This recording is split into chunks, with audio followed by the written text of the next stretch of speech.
নমস্কার বন্ধুরা, দীপঙ্কর অ্যান্ড উৎসব ডেলি ব্লগ চ্যানেলে আপনাদের স্বাগত জানাই। কিছুদিন আগে 25শে ডিসেম্বর চলে গেল এবং এই 25শে ডিসেম্বর উপলক্ষে বড়দিনের উৎসব বিভিন্ন জায়গায় চলছে। তা এইরকম আমরা কলকাতায় একটা চার্চে আমরা দেখতে গেছিলাম। এটা হচ্ছে কলকাতা সেন্ট ক্যাথিড্রাল চার্চের মধ্যে যেখানে প্রার্থনা করা হয়, সেই প্রার্থনার জায়গায় আমরা গেছিলাম। এখানে এর ভিতরে যাওয়ার একটা দেখার ইচ্ছে ছিল যে এর মধ্যে কেমনভাবে সাজায়, কেমন করে। তো আমরা ভিতরে গিয়েছিলাম। খুব সুন্দর একটা দর্শনীয় স্থান। প্রচুর লোকজন এখানে ঢুকেছিলেন, কিন্তু প্রাথমিকভাবে ভিডিও করতে বারণ করেছিল সবাইকে, কিন্তু দেখলাম যে প্রচুর মানুষ ভিডিও করছে, সেই জন্য আমরাও ভিডিও করলাম। তো এখানে দেখুন যে বাবু উৎসব মণ্ডল, এখানে যে জায়গাটা আছে এখানে দেখুন ছোট্ট যিশুর জন্ম নিয়েছে। যে 25শে ডিসেম্বর, তো ওই দিন যীশু খ্রিস্টের পরমপিতা যীশু খ্রিস্টের জন্মদিন। তো ওই ছোট্ট যিশু জন্মগ্রহণ করেছে। জানেন যে যিশু জন্মগ্রহণ করেছিলেন একটা তা কী বলবো, কী বলে, যারা গরু মোষ পালন করে, রাখাল যারা এরকম সেরকম জায়গাতে, এবং সেই রকম একটা ঘরে জন্মগ্রহণ করেছিলেন। তা সেই জন্য উনি যেখানে গরু, তারপরে বা যে সমস্ত অ্যানিমালস থাকে, যে সমস্ত জন্তু জানোয়ার থাকে, সেরকম একটা জায়গায় ওনাকে দেখা যায় বিভিন্ন জায়গায়, ছবিতে বিভিন্ন জায়গায়, গির্জাতে। তো আমরা বেরিয়ে এলাম। দেখুন কী সুন্দর একটা দর্শনীয় জায়গা, সুন্দর একটা চার্চ। আর এই যে এটা দেখছেন আপনারা, কিন্তু এটা চার্চ নয়, এটা তার সঙ্গে সঙ্গে আমরা গেছিলাম ভিক্টোরিয়া মেমোরিয়াল হলে। দেখুন এর মধ্যেও একটা অসাধারণ একটা দৃশ্য আছে। আপনারা আগে কয়েকটা ভিডিওতে আপনারা দেখেছেন। দেখুন কী সুন্দর। আমি কোনোদিন ভিক্টোরিয়ার মধ্যে যাইনি, প্রথমবার এর মধ্যে পৌঁছলাম। এবং এখানে প্রচুর অস্ত্রশস্ত্র, তখনকার দিনে যে কামান ব্যবহার করা হতো, তখনকার দিনে যে পিস্তল, তরোয়াল, ঢাল এই সমস্ত ব্যবহার করা হতো, সেগুলো সযত্নে রাখা আছে। এবং যেহেতু এই 25শে ডিসেম্বর থেকে 1 জানুয়ারি পর্যন্ত একটা মানুষের একটা ভিড় থাকে, প্রচুর মানুষ মানে বিভিন্ন দর্শনীয় স্থান দেখার জন্য যান। তো প্রচুর ভিড় হয়েছিল। দেখুন এখানে তখনকার দিনের অস্ত্রশস্ত্র, এগুলো যা একসময় ইংরেজরা ব্যবহার করতেন, বা এক সময় ইংরেজরা তো যা এই সমস্ত অস্ত্রশস্ত্র ব্যবহার করতেন। তো যাই হোক, দেখুন প্রচুর লোকজন এসছে। এই বাচ্চাটার পিছনে দেখুন একটা বড় কামান রাখা আছে। দেখুন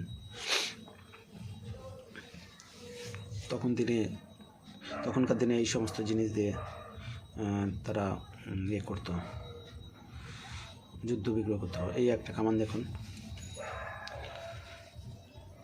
এখনকার দিনে এই অস্ত্র অচল।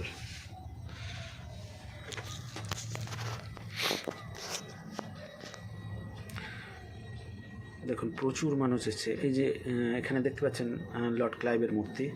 এটা এত ভিড় ছিল যে ছবিটা খুব ভালোভাবে নিতে পারিনি। যাই হোক, নিচ থেকে দিয়ে একবারই আমি আমার মুখটা তুলেছি, তাও খুব ভালোভাবে ওঠেনি। লর্ড ক্লাইভের মূর্তি এখানে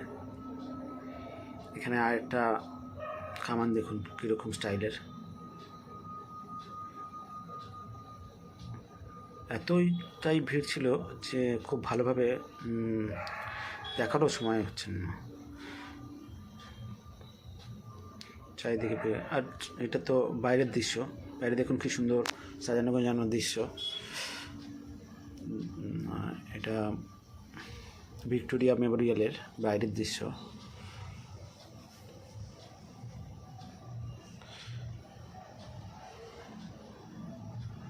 দেখুন ইংরেজদের আমলে এই একটা স্থাপত্য তৈরি বহুদিন আগেকার এই স্থাপত্য, মোটামুটি 200-250 বছরের পুরনো স্থাপত্য।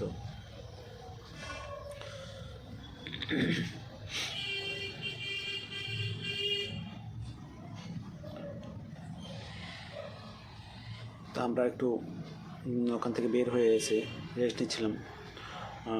এরা হাঁটাহাঁটির পরে কষ্ট হচ্ছিল, তো রেস্ট নিল। যাই হোক, দেখুন বাইরে কত সুন্দর, খুব সুন্দর করে সাজিয়ে রাখা আছে। আর এটা তো ঢোকার সময় ছবি। দেখুন কত মানুষ লাইনে দাঁড়িয়ে আছে, প্রচুর মানুষ। সেদিনকে আমরা যেদিনকে গেছিলাম প্রচুর মানুষ ছিল।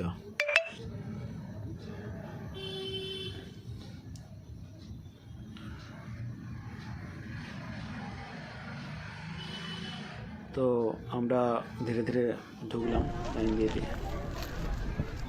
ম্যাডামের পায়ে খুব কষ্ট হচ্ছিল, হাঁটতে পারছিল না, চোখে বলে বুঝে যাচ্ছিল।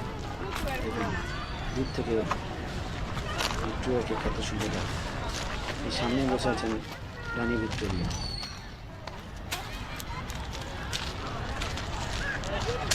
কলকাতার মধ্যে দেখুন একটা এত বড় একটা জায়গা নিয়ে একটা এরিয়া, খুব সুন্দর করে সাজানো গোছানো।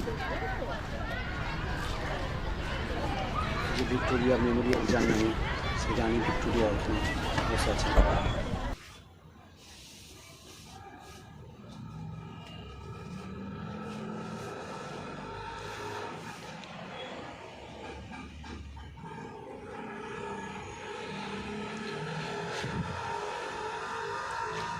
সাদাটে একটা মার্বেল পাথর দিয়ে তৈরি স্থাপত্য, বহুদিনের পুরানো স্থাপত্য।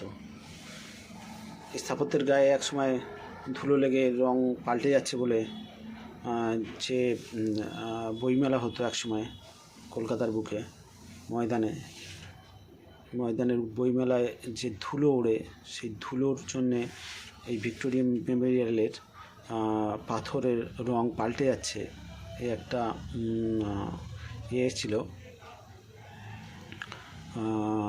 একটা সমস্যা এসেছিলো। সেই জন্যে এই যে মেলাটা কিন্তু সরিয়ে নিয়ে যাওয়া হয়েছে এই ভিক্টোরিয়া মেমোরিয়ালের জন্যেই।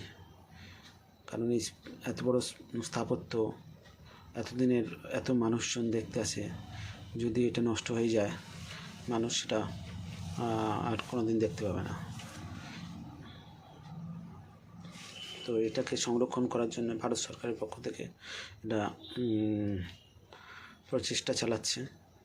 এরকম আরও প্রচুর নিদর্শন আছে, যেমন আমাদের যে রবীন্দ্র সেতু বলে যেটা আছে, হাওড়া ব্রিজ, এটাও খুব ভালোভাবে সংরক্ষণ করার দরকার আছে।